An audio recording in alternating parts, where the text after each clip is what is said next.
Welcome back to part 12. Can you believe it? Part 12 of our Zentangle robot project. And we're nearing those final steps here and just coming back in this video after we've inked our sketch drawing. We're going to now add some pen details and some shading, maybe a touch of color, and just some final little tweaks and so forth that will help bring this to life and just make it something more enjoyable for us in the creative process and in the viewing process as well. Now, right off the bat, I noticed on last video I forgot to add the rivets to this drawing, so let's go ahead and do that. If you caught my omission and filled it in yourself, then you're already a step ahead of me. But I'm just going to quickly do that here on camera so you can see what's going on.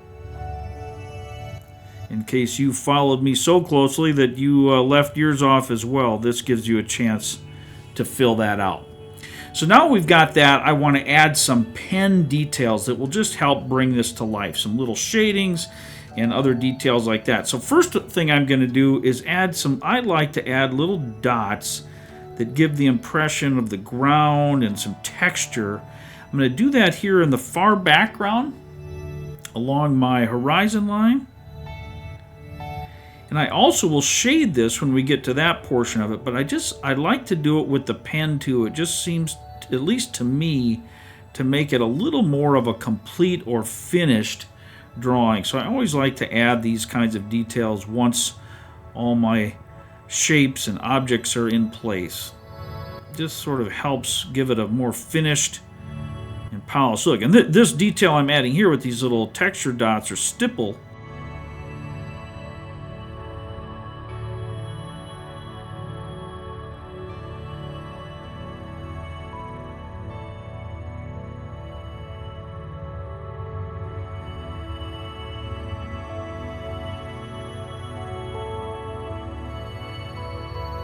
I'm also going to add some stippling down under here.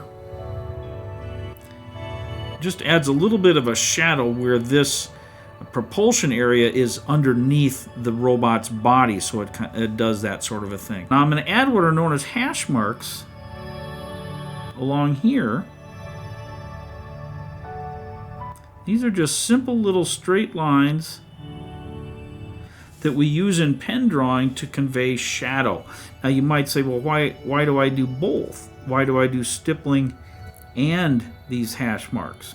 Well, it's just because, to me, that helps to trick my eye into thinking there's some texture and some shadow there as well. So let's add just a little bit, maybe around here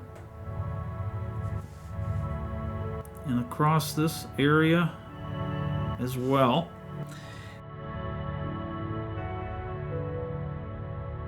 And then I'm also going to ink in this little border here. I just want a little more contrast in this drawing so it's not all just lines and white space, where we can ink a little bit and add some weight or depth or contrast. I find that just a little more interesting to look at. That's just me. That's kind of like what we did here as well. Alright, so now let's do up here, what do we want to add on our shapes up here? Let's look at our mountain range. Let's add some dark spots here too. They're going to be on the side where the sunlight is not hitting. So we want to create those shaded sides on the same side, so to speak. So I wouldn't want to now do this side because that wouldn't look right. But we want to just create, so I'm creating hash marks, lines that are very close together, just to create a shadow. Let me zoom in a tiny bit further here if I can. And you can see this. And so I want to create these little lines that are close together. It's very simple to do. Just take your time. You might see where you need to fine-tune your original drawing if it's not creating the imagery that you want. But here we go here. A little bit at a time. Just creating some lines here as well.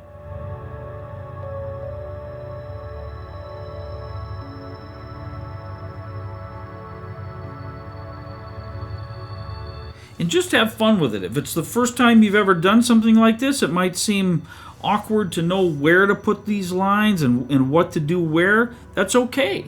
Just have fun with it. Don't let it overtake you or frustrate you. Just enjoy the process, and each time you do it, you'll get a little better.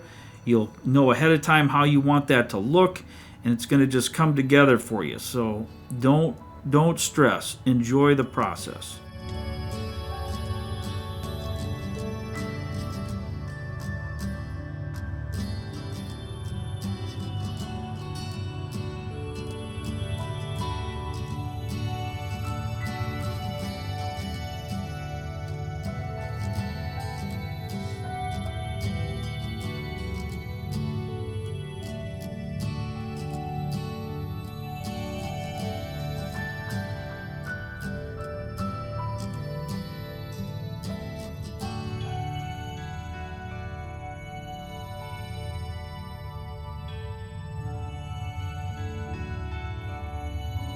And don't overthink it.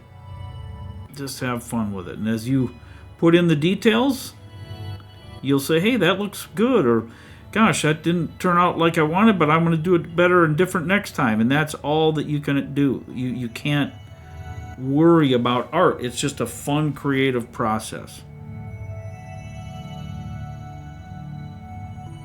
And nobody can say, hey, that's wrong, because it's your imagination. There are artists who maybe draw differently than we do, and some of them have great skill that we might admire and aspire to. We might think, boy, I can't wait until I can draw that well. And that's okay to want to be better, but don't ever knock your efforts of trying, because you'll never get better without trying. All right, I'm just going to add a few stipple details in my shapes here.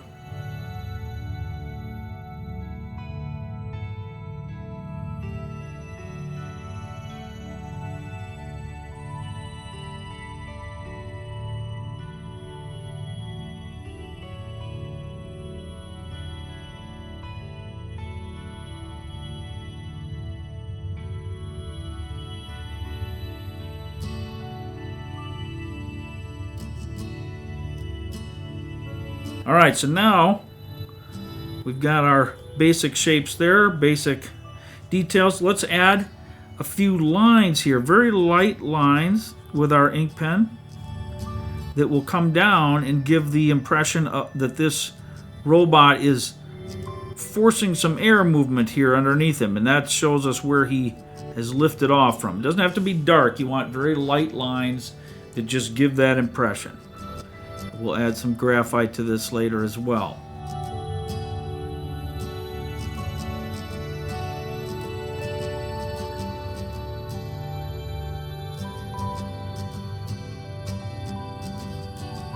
And now we want to add some very light senses of movement in our river here.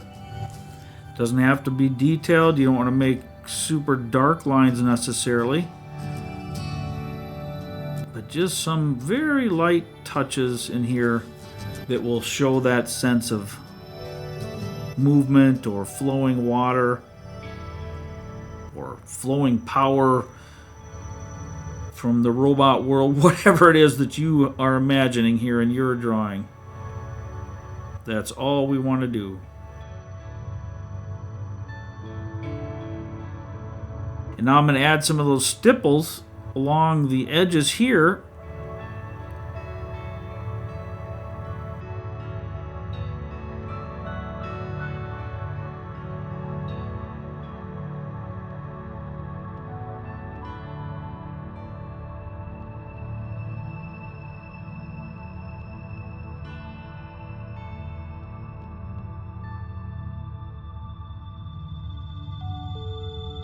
Now we'll do the same like I did on these plants over here. I'm going to add some sort of indication of where it meets the ground.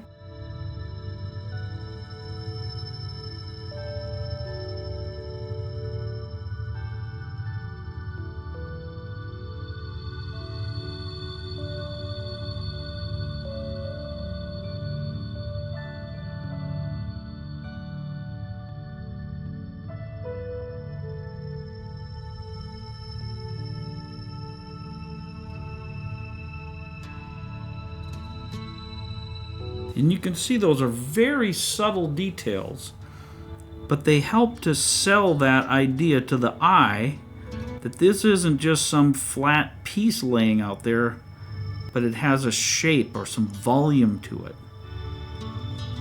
And there are ways to do it better or worse, but this is a simple drawing, so we're not getting overly complex here.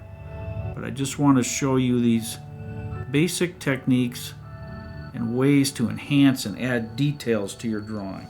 And let's add a few just random details in the world itself, on the terrain.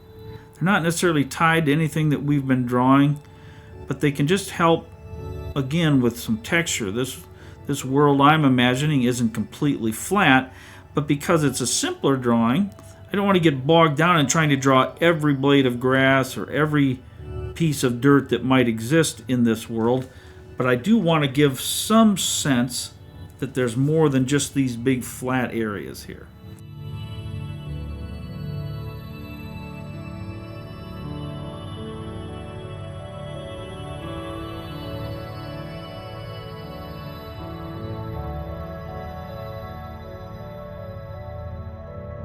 Now let's give some attention down here. We might even want to draw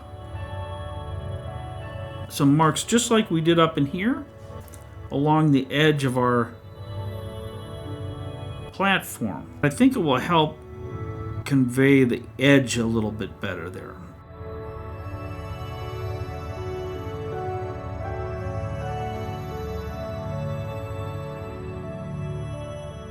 So let's go here to our first robot, our little guy, our goofy robot. And I'm going to add a little line that helps sell this idea of a reflection. I'm also going to add like that. Very simple.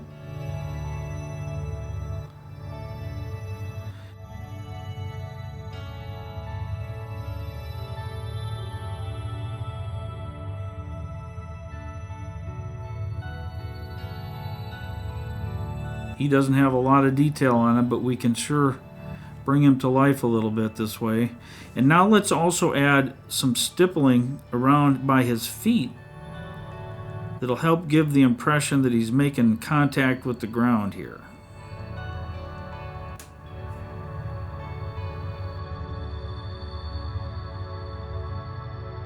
And let's move over to our other big guard bot.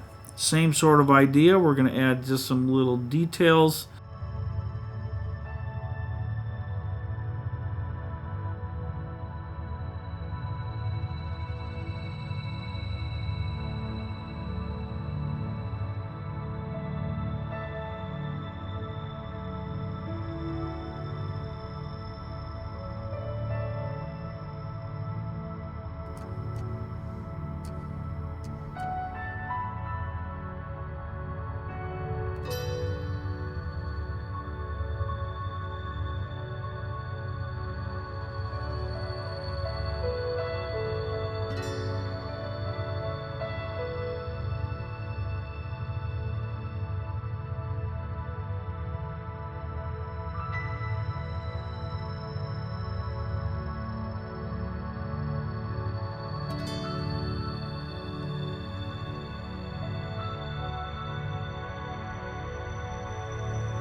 And now let's add a few little marks down where his feet are as well. And you can use either little hash marks like I'm doing here, or you could use stippling, or a combination of the two.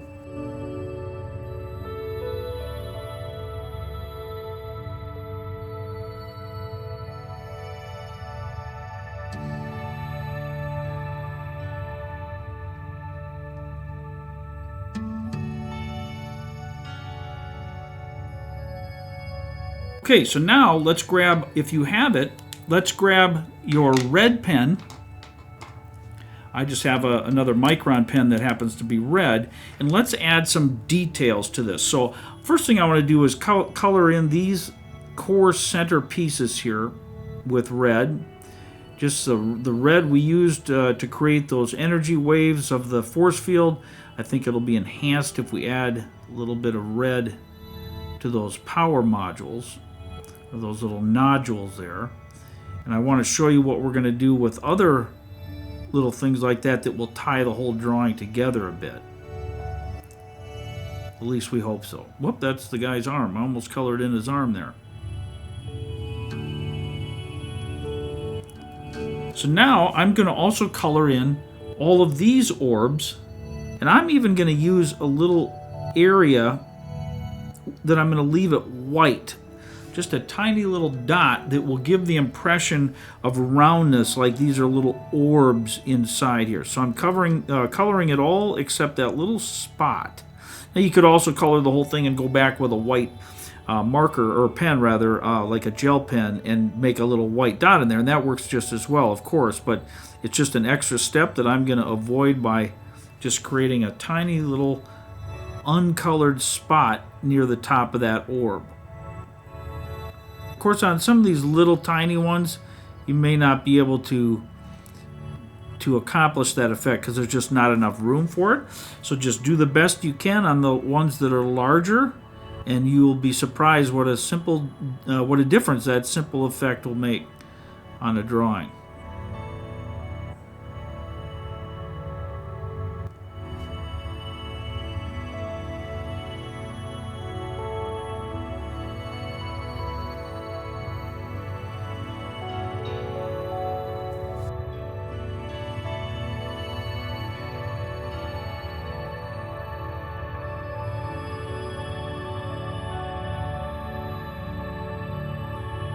Now I'm going to do a similar thing here on these inner orbs, on these giant trees. I'm going to color those orbs and leave a spot that's white as well that will help show a little bit of a highlight there. But I want to tie all these things together in my imaginary world, that whatever their source of power is, whatever their robotic mechanical process is, it somehow always results in the red. Or whatever color you're using, if you're using blue or green or whatever you had on hand, just tie it all together. Make it more fun that way.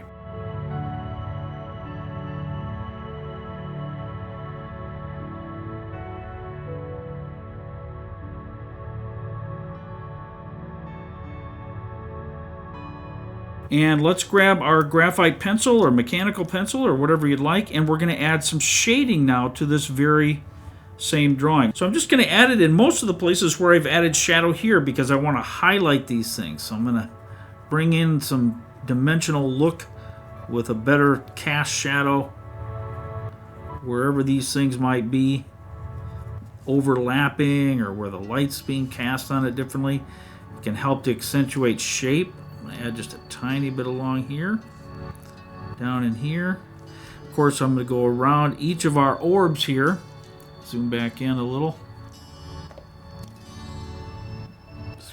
because I want to create kind of a glowing effect, which you'll see how we do that. Just graphite around here, just like we did on the original pattern when we learned that.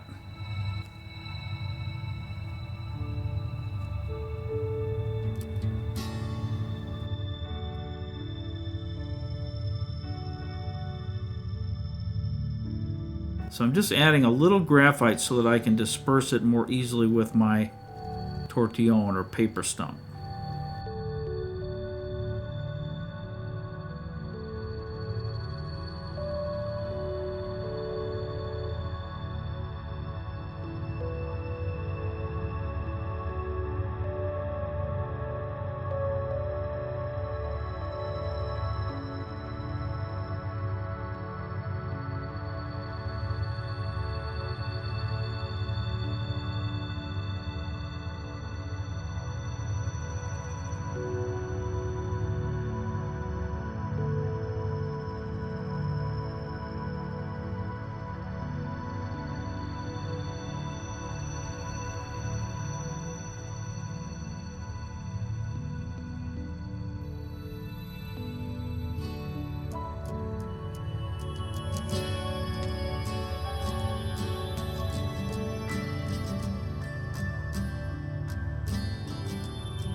And there you have it.